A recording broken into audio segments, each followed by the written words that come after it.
Hello and welcome to Spinster's Library. I'm Claudia and this is the 10th episode in my Bookish Favourites Advent calendar, and today I would like to talk about Pünktchen und Anton by Erich Kästner. And this is me talking about a German book the first time in this series. This is a children's classic from 1931 and one I really wish was more well known outside of the German-speaking parts of the world. I read this book when I was 7 or 8 and I vividly remember reading this. It really made an impression. This is the same copy I had back then. And I think my personal connection to this book is partly because of the late 1990s film adaptation, which took this story and modernized it. And I loved it. I remember watching this in the cinema. I'm not sure if I'd enjoy it as much if I've watched the adaptation today. But since you might not have heard of the author at all, let me just briefly tell you about him. Erich Kästner is mostly well known for his children's stories, even though that's not all he wrote. And most of his works were published in the late 1920s and early 1930s.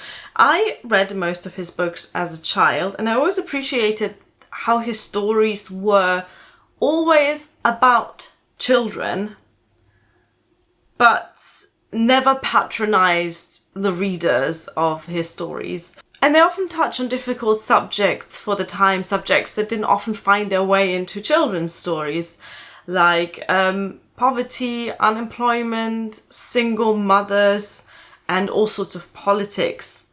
And this book is no different. This is the story of two best friends who both live in Berlin, but in very different worlds. There's Louise, who is the spoiled daughter of a factory owner, and Anton, who has to work after school in order to support his sick mother. While Louise has everything that she could ever wish for in material terms, she barely sees her parents and feels a deep sense of abandonment from them.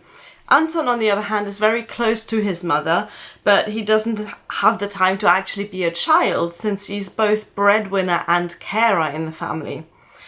This is a really beautiful story about friendship, and in between the chapters, the author takes a step back from the story and talks directly to the readers in these page-long little essays, discussing concepts and topics that are touched on in the story. These include musings on, for example, the topics of duty, courage, pride, and respect.